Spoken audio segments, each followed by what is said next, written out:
Hi, and welcome back to Thone's Nibbles, number 161, 2 Corinthians 12, the thorn in the flesh. This comes from 2 Corinthians 12, verses 7 through 10. And lest I should be exalted above measure by the abundance of the revelations, a thorn in the flesh was given to me, a messenger of Satan to buffet me, lest I be exalted above measure. Concerning this thing I pleaded with the Lord 3 times that it might depart from me. And he said to me, my grace is sufficient to you and for you. For my strength is made perfect in weakness. Therefore, most gladly, I will rather boast in my infirmities, that the power of Christ may rest upon me. Therefore, I take pleasure in infirmities, in reproaches, in needs, in persecutions, in distresses, for Christ's sake. For when I am weak, then I am strong.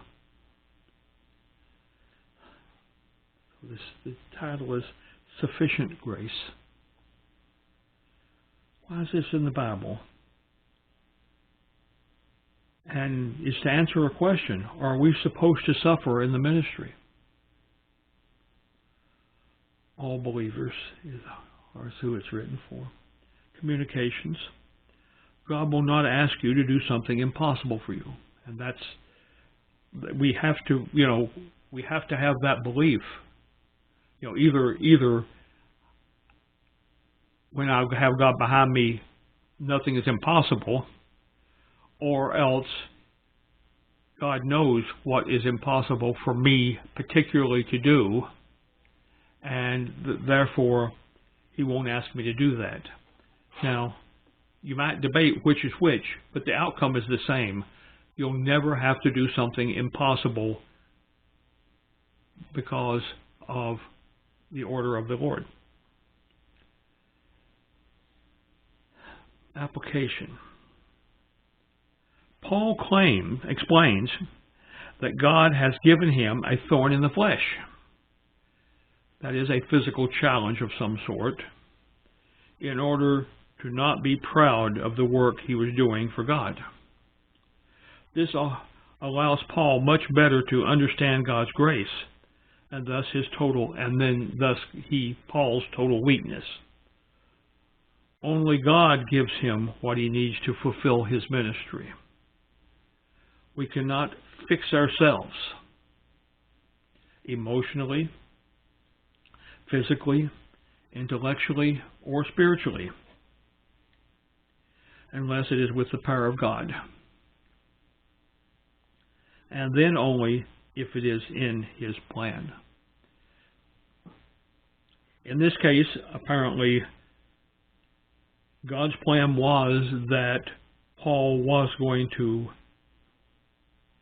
suffer from the thorn in the flesh, perhaps because he was a bit proud, and to make him not proud. We don't know. But the whole thing was to show the contrast of how strong God is in any situation, and how weak Paul is in most situations. And that keeps the pride away. And so the point is that we cannot fix ourselves physically, emotionally, intellectually, or spiritually unless it is with the power of God. Well, in this case, God said, no, I'm not going to fix that physical problem, because it's important in my plan that it not be fixed.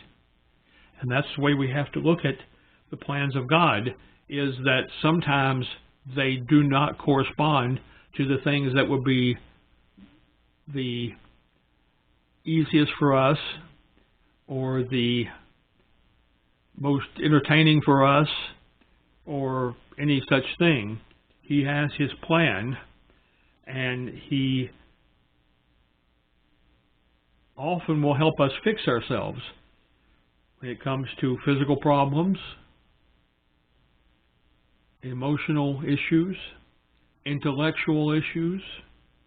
Can't figure this out. Or spiritual issues. But occasionally, fixing those things would get in the way of his plan, and then he says no.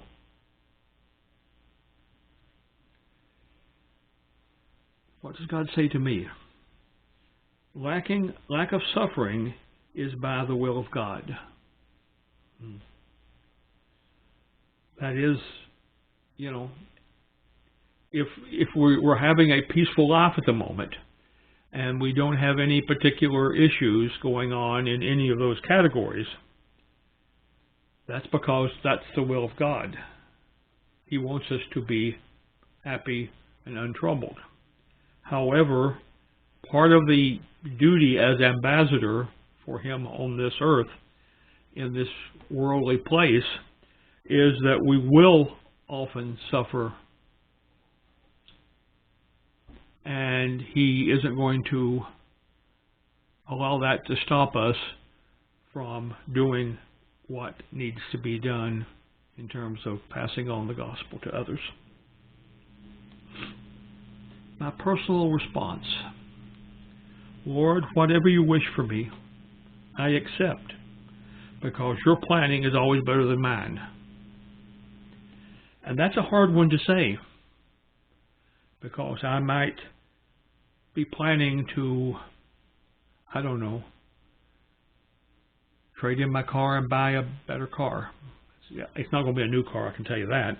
But I mean, at least a more reliable car than the one I have now. That might be in my plan. And God might and could and can help me with the wherewithal of buying such a thing. However, whatever you wish for me, I accept. And if that's no new car in my future, then there's no new car in my future.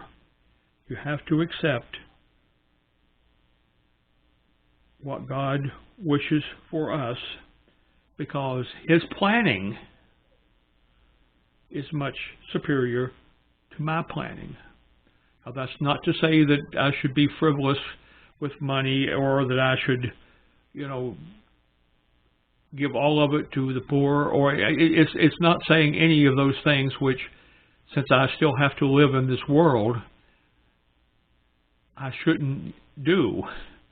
However, if I have specific long-term plans that don't agree with his long-term plans, then I accede to his long-term plans. Okay. So that completes this session, and I just will see you next time.